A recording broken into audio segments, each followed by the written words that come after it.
My name is Renee. They told me that I have to write this diary, but I don't feel like it. It's not true that I feel better when I write. Actually, it's worse. I was a shy girl, and I just wanted to be like the others. But that's not what happened. No. I did things that, when I think about them now, eventually brought me here.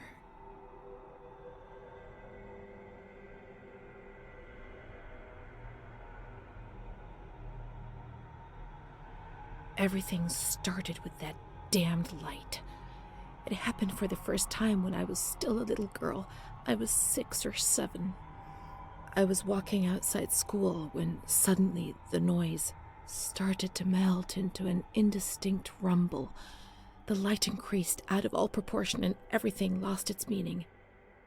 I could no longer recognize anything. Objects, people, words, not even myself.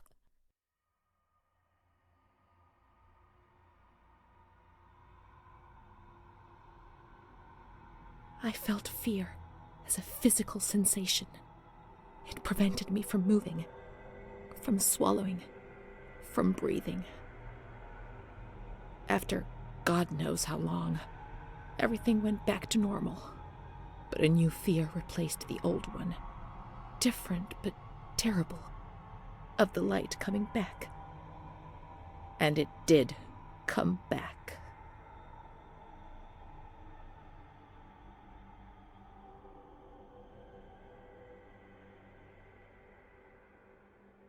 My memory of those years is hazy. Between the age of about 7 and 10, my memories are disconnected, and I couldn't say how many times and how frequently the light used to come. My mother gave me a doll around that time. Charlotte. Thinking back to it makes me want to laugh. But at the beginning, I remembered that I was afraid of her. I thought she wanted to harm me, to kill me and take my place. But when the light came, she would stay beside me, and her presence.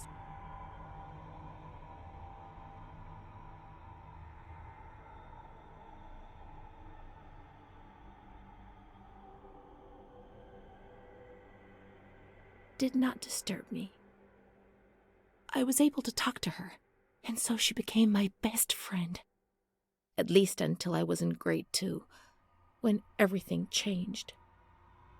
She didn't laugh at me, and if I had to say something to my mother, I asked her to say it. When things inside me turned bad, she was the only one I could turn to.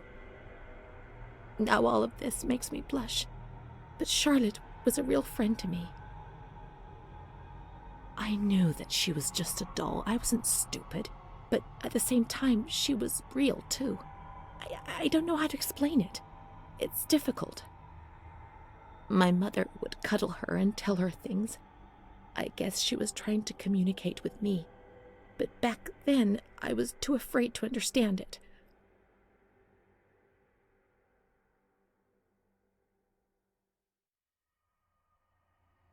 I didn't tell anyone about the light. I knew that something terrible was happening to me. I thought that I would die, and the shame I felt was so deep that an uncontrollable restlessness took over me. I was afraid when other people were nearby. I saw fingers pointed at me, mouths laughing, condemning me.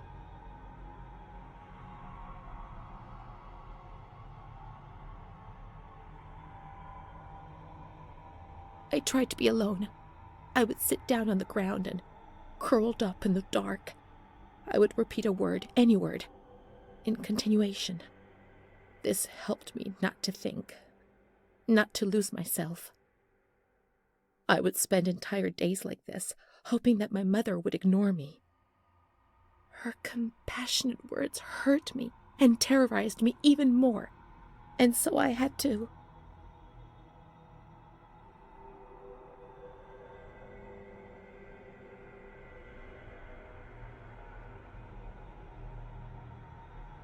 Shout and shout and shout those words.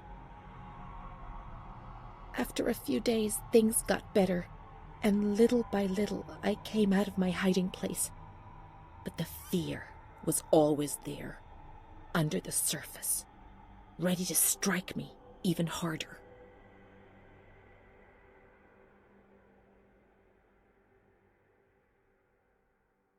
I remember a recurring dream from that time. I used to have plenty of nightmares, but this particular one was so real that even today, I ask myself whether it could have possibly been just a dream. I was in bed, enveloped by the warmth of the blanket, in the dark, about to succumb to sleep, when I heard the bedroom door open. I turned to face the wall and did not have the courage to turn around.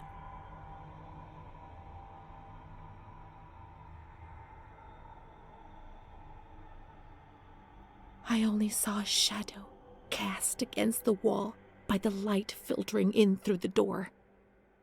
Then I heard the door close again, and I thought that it might have been my mother who, before going to bed, used to peep in to see whether I was sleeping.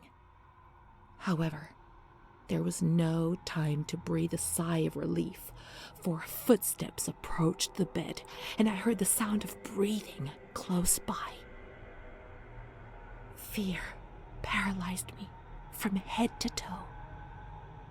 The blankets were pulled back. I remember the chill of fresh air on my spine. Someone sat on the bed, and I trembled.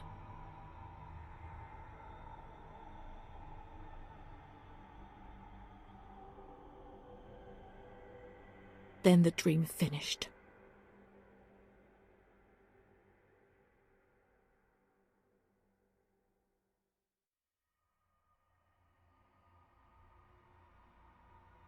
The light often came when I was at school, turning my fellow pupils into puppets that would terrorize me.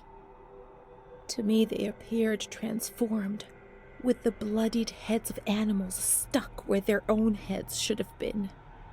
I would curl up on the floor and would even wet myself. The teacher would try to console me and would smile at me, but her teeth and her eyes would terrify me even more.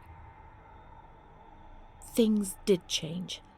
I don't know why, perhaps during the second or third year of school.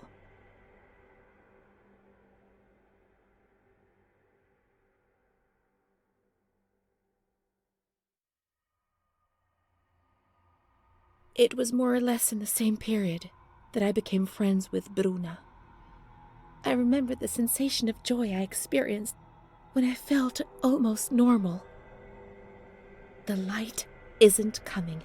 The dreams have gone, and I have a real friend, one who speaks to me. I would repeat this to myself proudly while looking in the mirror, where I no longer saw an embarrassing reflection.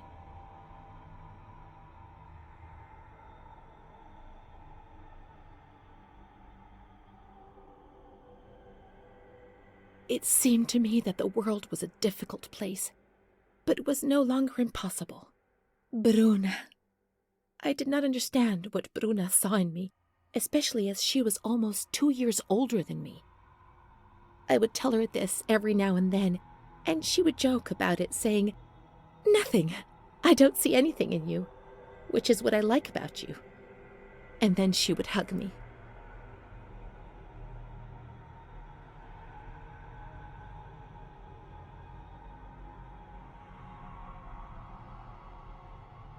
But one day, she was sad and pensive and said to me, "You and I are the same. Don't be fooled. You are reserved and honest, and I'm not. But that's the only difference between us. The only one." Then she began to cry. I was struck by the perception in her words, but only today, after re-examining my past, do I understand what she meant.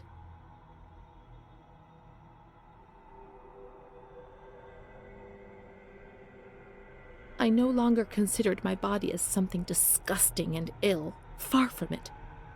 I began to look at myself, to caress myself, and smell my own skin. I began to explore and experiment, finding physical pleasure.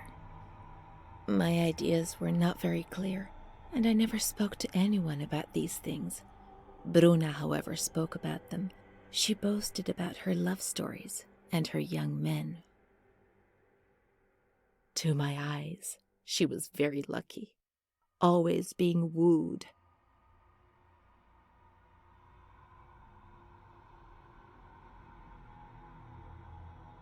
By marvelous, generous, and kind boys. Thus, I fantasized about her adventures, pretending that I was the main protagonist.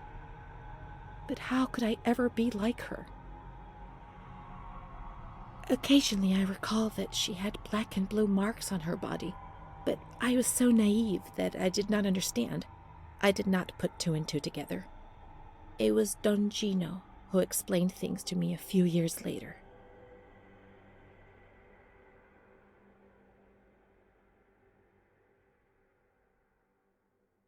He told me about Bruna's father and brother, but I was already very ill. The light had returned, and that thing made me suffer even more. It was my world, and it was crumbling.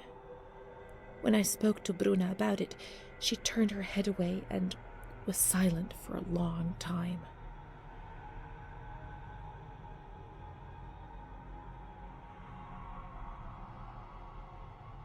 Prince Charming doesn't exist, Renee. At least not for us. I was 14 years old. I didn't think it was possible for a boy to look at me and desire me. When he asked me if I wanted to go for a walk, I didn't say anything. I didn't even have the courage to look at him.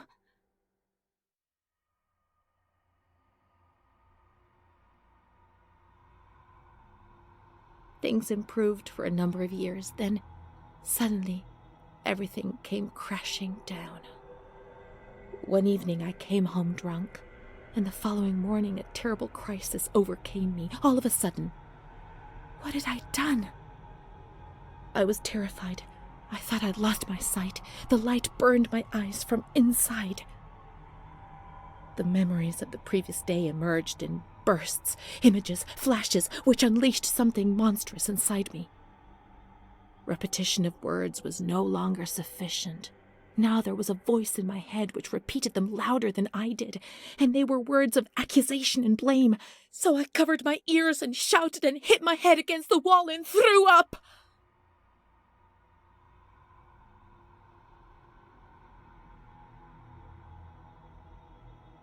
I remember the doctor, the wall filthy with blood and vomit. My mother wasn't looking at me. Bruna was crying but trying to hide it. Charlotte was beside me. I never told anyone what had happened. He came to visit me, but I refused to see him. I became agitated. I think he liked me, even though things turned out badly. In that period, I began to suffer from memory loss. The few things I learned didn't please me at all. He told me that I was looking for him. It was all my fault. Bruna told me that sometimes I got drunk. People in the village gossiped about me. Sometimes I was covered in black and blue marks. I didn't realize what was happening to me, what I was doing. I was no longer in control of my life. From my little corner.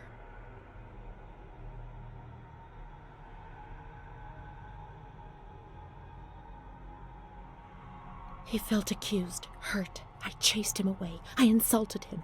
He was proud, handsome. He said things about me to other people, which he shouldn't have said. Mother caught me coming home drunk. She beat me and sent me to speak to Don Gino every day. He came back and tried to speak to me. I think he liked me. Sometimes I sent him packing and I started shouting at him, but other times I embraced him. I held him tight and loved him.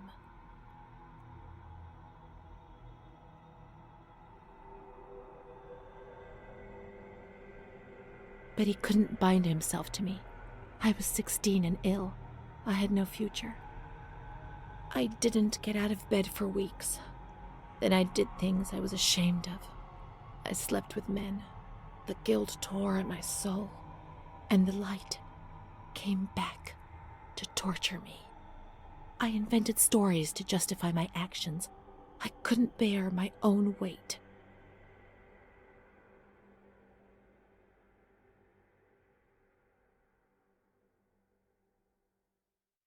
Mom found out about it. Her voice split my head. I pushed her away because I was afraid of dying, and I shouted to the whole world what was happening to me, and that I didn't understand. The police arrived, and they carted me away. I remember the onlookers shaking their heads. They would be better off without me, cleansed of shame, with something to talk about for a while.